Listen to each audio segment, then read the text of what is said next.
제4장 섭리사의 각 시대와 그 연수의 형성. 서론. 복귀 섭리는 타락한 인간을 본연의 인간으로 복귀하기 위해서 수고해 오신 하나님의 발자취입니다. 복귀 섭리 속에는 하나님의 뜻이 담겨 있고 우리와 우리 가정을 찾아 세우기 위해 6,000년간 수고해 오신 하나님의 피와 땀과 눈물이 들어 있습니다. 또 역사상 수많은 선열이 흘렸던 피는 바로 하나님을 대신해서 흘린 것이므로 복귀 섭리 노정을 모르면 우리가 하나님과 직접적으로 연결되어 있다는 것을 느끼지 못합니다. 하나님은 아담이 타락한 직후부터 메시아를 맞이하기 위한 섭리를 시작했습니다. 그것이 믿음의 기대와 실체 기대입니다. 믿음의 기대를 세우는 데는 중심 인물이 있고 믿음을 세우는 조건물이 있고 믿음을 세우는 기간이 있습니다. 그 기간은 원래 아담 해와가 지켜야 하는 성장 기간입니다. 섭리 역사의 각 시대 연수 형성에서는 역사 속에 하나님은 살아 계시는가? 하나님이 계시다면 어떻게 역사하시는가? 하나님의 역사는 어떤 원칙에 의해서 하시는가를 알아봅니다. 1. 섭리적 동시성 시대. 방가로 1. 동시성이란 후시대의 역사가 전시대의 역사와 유사한 모습으로 반복되어 나타나는 것을 말합니다. 복귀 역사를 자세히 살펴보면 후대의 역사가 범위만 넓어졌을 뿐 전시대의 역사 노정과 유사한 모습으로 반복되는 것을 알 수 있습니다. 동시성이란 말은 역사학자 아놀드 토인비가 제일 먼저 썼습니다.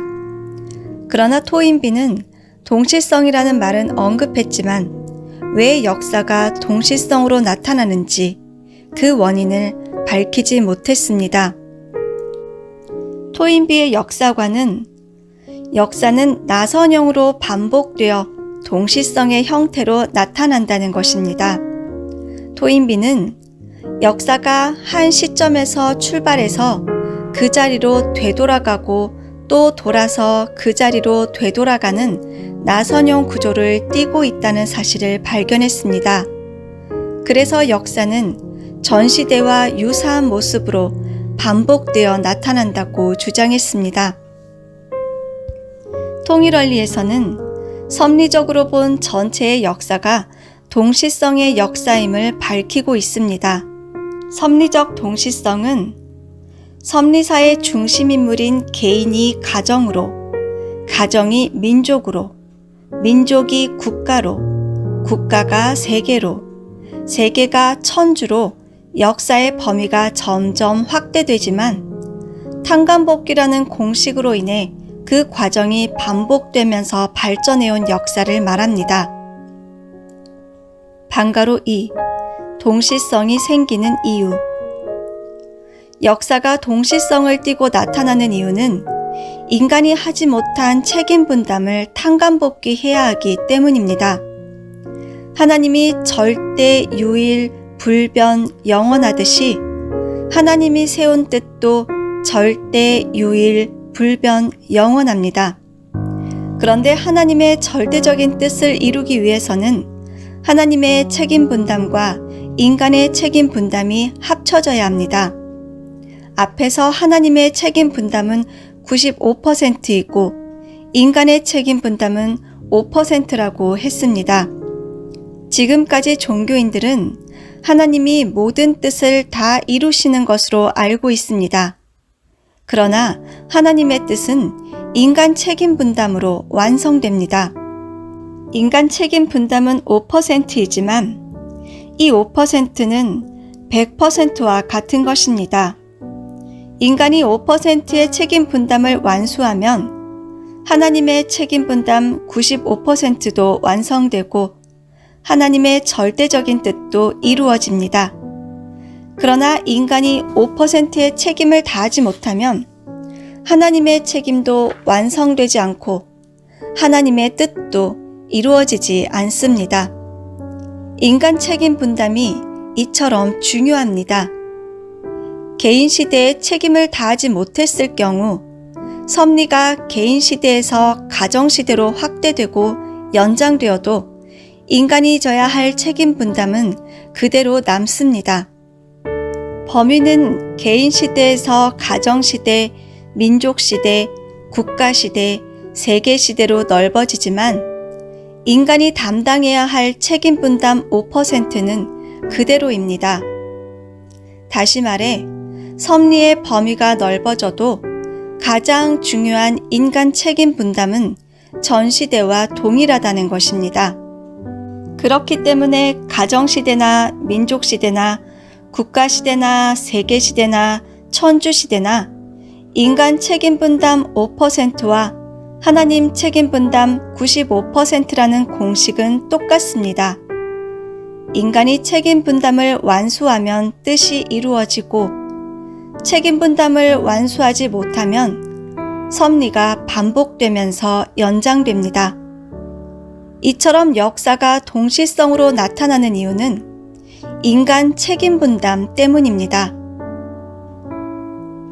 방가로 3. 동시성의 형성 요인. 메시아를 위한 기대를 복귀하기 위한 것이 바로 동시성의 형성 요인입니다. 아담이 타락한 직후부터 하나님이 복귀 섭리를 시작하셨는데 복귀 섭리의 핵심은 메시아를 보내는 것입니다. 왜냐하면 타락한 인간은 원죄를 가졌고 메시아가 오지 않고서는 원죄를 청산할 수 없기 때문입니다.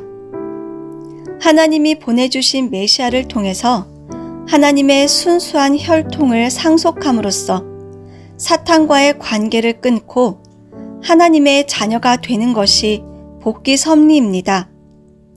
아담 가정부터 노아 가정, 아브라함 가정, 모세, 예수님까지 전체 역사 노정이 메시아를 위한 기대의 복귀 노정입니다.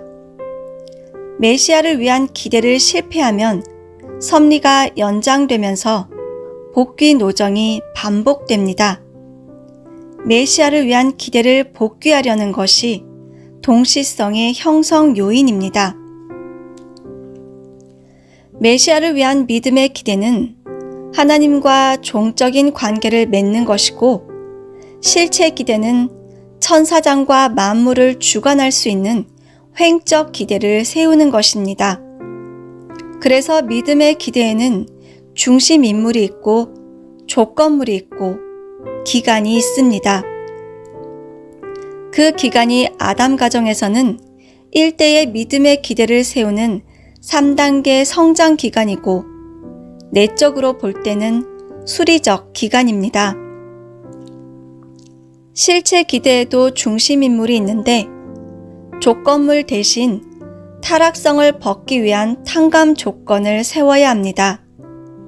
타락성을 벗기 위한 탕감 조건은 가인이 아벨에게 애중굴통함으로써 아벨과 하나 되어 하나님 앞으로 나아가는 것입니다. 그것이 복귀 역사의 핵심입니다. 따라서 메시아를 위한 믿음의 기대와 실체 기대를 세우는 것이 동시성이 형성되는 요인입니다. 방가로 4. 동시성의 종류. 원리에 의하면 모든 존재는 소생, 장성, 완성의 3단계 성장 기간을 거쳐서 완성합니다. 그에 따라 동시성도 소생, 장성, 완성의 3단계로 되어 있습니다.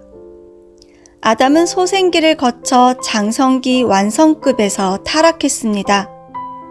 복귀의 길도 이 원칙을 가지고 걸어야 합니다.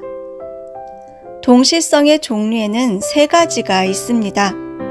첫째는 소생적 동시성으로서 역사적으로 볼 때는 상징적 동시성 시대입니다.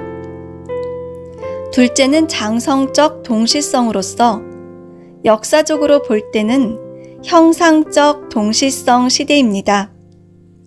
셋째는 완성적 동시성으로서 역사적으로 볼 때는 실체적 동시성 시대입니다.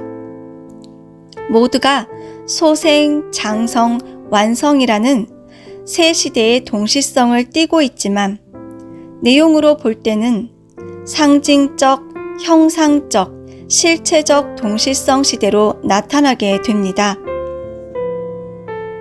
괄호 1. 소생적 동시성. 타락한 장본인인 아담부터 아브라함까지 2000년 노정은 메시아를 위한 가정적 기대를 세우는 기간입니다. 이 시대를 복귀 기대 섭리 시대라 하며 소생적 동시성 또는 상징적 동시성 시대라 합니다. 지금까지의 인류 역사는 하나님이 메시아를 보내서 인류를 구원하는 섭리 역사라고 했습니다. 그런데 메시아를 위한 기대는 믿음의 기대와 실체의 기대를 세워야 이루어집니다. 믿음의 기대는 하나님과 종적인 관계를 맺는 것이요, 실체 기대는 횡적인 관계를 맺는 것입니다.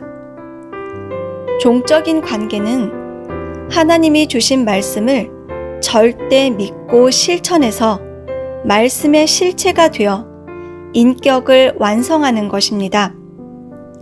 완성한 인간이 천사와 만물 세계를 주관하고 다스려야 하는데 아담과 해와가 타락함으로써 하나님과의 관계가 끊어지고 종인 천사장의 주관을 받는 역주관 현상이 벌어졌습니다. 복귀 섭리가 시작된 후 아담 가정에서 아벨은 믿음의 기대는 세웠지만 실체 기대의 중심 인물인 아벨이 가인에게 살해당함으로써 실체 기대가 이루어지지 않아 메시아가 올 수 없었습니다. 다시 메시아를 맞을 기반을 마련하기 위해 1600년이 지나서 노아 가정을 세웠는데 노아가 120년 동안 방주를 지어서 믿음의 기대를 세웠지만 둘째 아들 함이 실수함으로써 실체 기대를 이루지 못했습니다. 그래서 또 메시아가 올 수 없었습니다. 하나님은 아담부터 10대 1600년 만에 노아 가정을 세운 데 이어 다시 10대 400년 만에 아브라함 가정을 세웠습니다. 아브라함 가정에서는 메시아를 맞이하기 위한 믿음의 기대인 상징 헌재에 실패했습니다. 아브라함은 비둘기, 양, 암소를 둘로 쪼개서 제물을 드려야 하는데 비둘기를 쪼개지 않아서 결국엔 전체가 다 실패로 돌아갔습니다. 그래서 아브라함은 이삭을 번제하게 되었고 이삭 번제에 성공함으로써 이삭을 중심한 믿음의 기대를 세우고 야곱이 에서와 하나 되어서 실체 기대를 세웠습니다. 야곱은 형 에서로부터 장자의 자리를 빼앗아 장자권을 복귀하고 부모로부터 축복을 받고 나서 사탄 세계인 하란 땅 외삼촌 집에 가서 에덴 동산에서 잃어버린 가정을 찾아오는 조건을 세우게 됩니다. 역사를 돌아보면 아담 가정에서는 사탄이 해와를 주관했기 때문에 천주를 잃어버렸습니다. 반면에 야곱은 외삼촌 집에 가서 외삼촌의 두 딸과 두 딸의 몸종까지 모두 사랑으로 주관해서 잃어버린 해와를 복귀합니다. 뿐만 아니라 종들과 재물을 취하여 만물을 복귀하고 사탄이 가장 사랑하는 우상을 가지고 나와서 상수리 나무 아래에 묻습니다.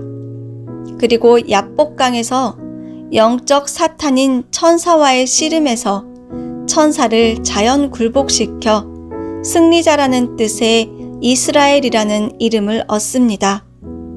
이와 같이 야곱은 아담 가정에서 잃어버린 전체를 탕감복귀합니다. 아브라함 가정을 중심한 복귀 섭리에서 절대성을 지켜서 아담과 해와가 음란으로 타락한 것을 탕감복귀한 것이 아브라함과 사라입니다. 그들은 음란한 환경에 들어가서도 생명을 걸고 절대성을 지켜서 아담, 해와의 입장을 탕감복귀한 것입니다. 아브라함과 사라의 뒤를 이은 이삭과 리브가도 아담, 해와의 입장입니다. 그래서 해와 입장인 이삭의 부인 리브가가 아담 입장인 아버지 이삭과 가인 입장인 장자 에서를 속이고 차자 야곱에게 축복을 받도록 합니다. 그리고 형들에 의해 애굽에 팔려간 요셉이 사탄 편 세계인 애굽에 가서 재물을 모아 찾아온 형들에게 축복해주고 형들을 사랑했다는 조건을 세우게 됩니다. 이로써 아브라함 가정에서 비로소 야곱을 중심한 메시아를 위한 가정적 기대가 세워집니다. 그러나 사탄 세계는 이미 민족을 형성하고 있었기 때문에 하나님은 바로 메시아를 보낼 수 없습니다. 사탄은 민족을 중심으로 국가를 세웠기 때문에 가정적 기대의 환경에서 메시아를 보내면 죽인다는 것입니다. 에서와 야곱이 하나 되어 세운 메시아를 위한 믿음의 기대와 실체의 기대는 장차 예수님을 맞이할 때까지 필요합니다. 아브라함의 재물 실수로 애굽에서 고역살이를 하기 위해 야곱의 12자식과 70가족이 애굽으로 갑니다. 그런데 에서 가정이 야곱 가정과 같이 애굽으로 가지 않았기 때문에 또다시 사탄은 에서 가정을 중심으로 악의 역사를 펼칩니다. 그 결과 이스라엘 민족이 애굽에서 나올 때 바로가 수없이 반대하고 이스라엘 민족은 애굽에서 나와 그토록 소망하던 가나안으로 가면서도 수없이 불평하고 불신합니다. 이와 같이 아담부터 아브라함까지는 메시아를 위한 가정적 기대를 마련하는 기간입니다. 그 시대를 복귀 기대 섭리 시대 또는 소생적 동시성 시대라고 합니다.